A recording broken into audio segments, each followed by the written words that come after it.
Om Swastiastu. Kami dari kelompok 4 yang terdiri dari I Ketut Mertokusumodano, I Made Dwi Payana, I Kadek Purnayasa, I Ketut Nama Gunawan akan menyampaikan materi tentang embung. Sebelum masuk ke materi embung, berikut kami tampilkan animasi tentang embung. Embung untuk irigasi sawah dan konservasi air. Tahukah kamu, embung tidak hanya berfungsi sebagai penampung air hujan. Embung juga bisa untuk irigasi sawah, mengairi padi pada musim kemarau dan tanaman palawija. Embung juga berkaitan dengan konservasi air, diantaranya untuk sumber air baku dan sumber air bagi ternak. Berikut akumulasi pembangunan embung dari tahun 2015 sampai 2018. Dari tahun 2015 sampai 2018 terjadi peningkatan pembangunan embung dan direncanakan target embung pada tahun 2019 mencapai 1.602 embung. Dari tahun ke tahun, dampak kekeringan banjir kini dirasakan semakin besar dan risiko pertanian semakin meningkat dan sulit diprediksi. Rendahnya daya serap dan kapasitas simpan air di daerah aliran sungai. Hal ini menyebabkan pasokan air untuk pertanian semakin tidak menentu. Salah satu solusi yang dapat mengatasi permasalahan tersebut yaitu dilakukan pembuatan embung. Berikut definisi embung. Embung atau cekungan penampung adalah cekungan yang digunakan untuk mengatur dan menampung suplai aliran air hujan serta untuk meningkatkan kualitas air di badan air yang terkait. Embung digunakan untuk menjaga kualitas air tanah, mencegah banjir, estetika hingga pengairan. Embung menampung air hujan pada musim hujan lalu digunakan petani untuk mengairi lahan pada musim kemarau. Berikut adalah tipe-tipe embung. Embung mempunyai 4 tipe yaitu: yang pertama, embung berdasarkan tujuan pembangunannya. Ada 2 tipe embung berdasarkan tujuan pembangunannya. 1. Embung dengan tujuan tunggal, yaitu embung yang dibangun untuk memenuhi satu tujuan saja, misalnya untuk pembangkit tenaga listrik, irigasi, pengendalian banjir. Tujuan lainnya tetapi hanya untuk satu tujuan saja. 2. Embung serbaguna, yaitu embung yang dibangun untuk memenuhi beberapa tujuan, misalnya pembangkit tenaga listrik dan irigasi dan lain-lain. Yang kedua, tipe embung berdasarkan penggunaannya. Ada 3 tipe embung yang berbeda berdasarkan penggunaannya. 1. Embung penampung air, yaitu embung yang digunakan untuk menyimpan air pada masa surplus dan digunakan pada masa kekurangan. 2. Embung pembelok, yaitu embung yang digunakan untuk meningkatkan muka air, biasanya untuk keperluan mengalirkan air dalam sistem aliran menuju ke tempat yang memerlukan. 3. Embung penahan, yaitu embung yang digunakan untuk memperlambat dan mengusahakan seminimal mungkin efek aliran banjir yang mendadak. Yang ketiga, tipe embung berdasarkan jalannya air. Ada 2 tipe embung berdasarkan jalannya air. 1. Embung untuk dilewati air, yaitu embung yang dibangun untuk dilimpasi air, misalnya pada pembangunan pelimpah. 2. Embung untuk menahan air, yaitu embung yang sama sekali tidak boleh dilimpasi air. Yang keempat, tipe embung berdasarkan material pembentukannya. Ada 2 tipe embung berdasarkan material pembentukannya. 1. Embung urugan, yaitu embung yang dibangun dari hasil pengaliran bahan tanpa tambahan bahan lainnya yang bersifat campuran secara kimia, jadi betul-betul bahan pembentuk embung asli. Embung beton, yaitu embung yang dibuat dari konstruksi beton baik dengan tulangan maupun tidak. Berikut adalah maksud pembangunan embung. Perencanaan embung dimaksud agar dapat membangun konstruksi embung yang berfungsi untuk memenuhi kebutuhan air bagi keperluan domestik untuk penduduk, air untuk ternak, air untuk kebun, konservasi daerah aliran sungai atau sub daerah aliran sungai.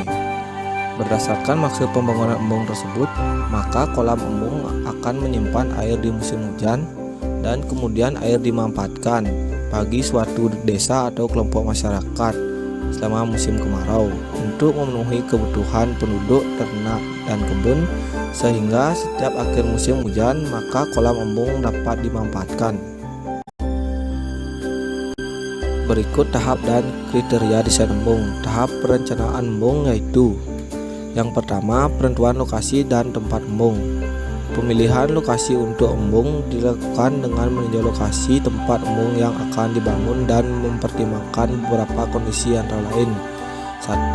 Lokasi embung merupakan cekungan yang cukup untuk menampung air yang kondisi geotekniknya tidak lulus air sehingga kehilangan air sedikit atau terbatas. 2. Lokasi dekat desa yang memerlukan air sehingga jaringan distribusi tidak begitu panjang dan tidak banyak kehilangan energi. 3. Lokasi dekat jalan sehingga jalan masuk tidak panjang dan lebih mudah ditempuh. Yang kedua, pengukuran dan penyelidikan sederhana geoteknik.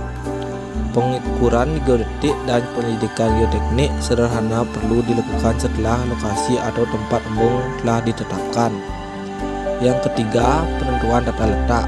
Berdasarkan hasil penyelidikan geoteknik dapat ditentukan tata letak tubuh embung dan bangunan pelengkapnya. Yang keempat, analisis hidrologi. Analisis hidrologi untuk perencanaan embung akan menghasilkan keluaran berupa kebutuhan tampungan kolam, tersediaan air, dan puncak banjir desain. Yang kelima, penentuan tipe dan tubuh embung. Untuk penentuan tipe dan tubuh embung, berikut ini disampaikan tabel kesesuaian antara tipe tubuh embung dengan jenis pondasi, lembah, dan bahan bangunan. Berikut kami tampilkan tabel kesesuaian antara tipe tubuh embung dengan jenis pondasi, bentuk lembah, dan bahan bangunan. Yang terakhir yaitu desain bangunan dan jaringan distribusi. Dan berikutnya kriteria umum tubuh embung. Dalam kriteria ini, tubuh embung harus aman terhadap kegagalan struktur, aman terhadap rembesan dan bocoran, dan yang terakhir harus aman terhadap kegagalan hidrolik. Selanjutnya, pada konstruksi embung terdapat bangunan pelengkap terdiri dari beberapa bagian yaitu: 1. Tubuh embung berfungsi menutup lembah atau cekungan sehingga air dapat bertahan di udiknya. 2. Kolam embung atau penampung berfungsi menampung air hujan. 3. Alat sadap atau bangunan pengeluaran berfungsi mengeluarkan air kolam bila diperlukan. 4. Pelimpah berfungsi mengalirkan banjir dari dalam kolam tampungan ke lembah di hilir untuk mengamankan terjadinya limpasan. 5. Jaringan distribusi berupa rangkaian pipa berfungsi membawa air dari kolam ke tandon di daerah hilir embung secara gravitasi dan bertekanan. Pada slide ini dapat kita lihat ilustrasi bangunan embung terdiri dari tubuh embung, pelimpah, dan bangunan pengeluaran atau alat sadap. Berikut adalah tipe-tipe tubuh embung. Tubuh embung urugan tanah dapat digolongkan menjadi 3 tipe utama yaitu: 1. Homogen.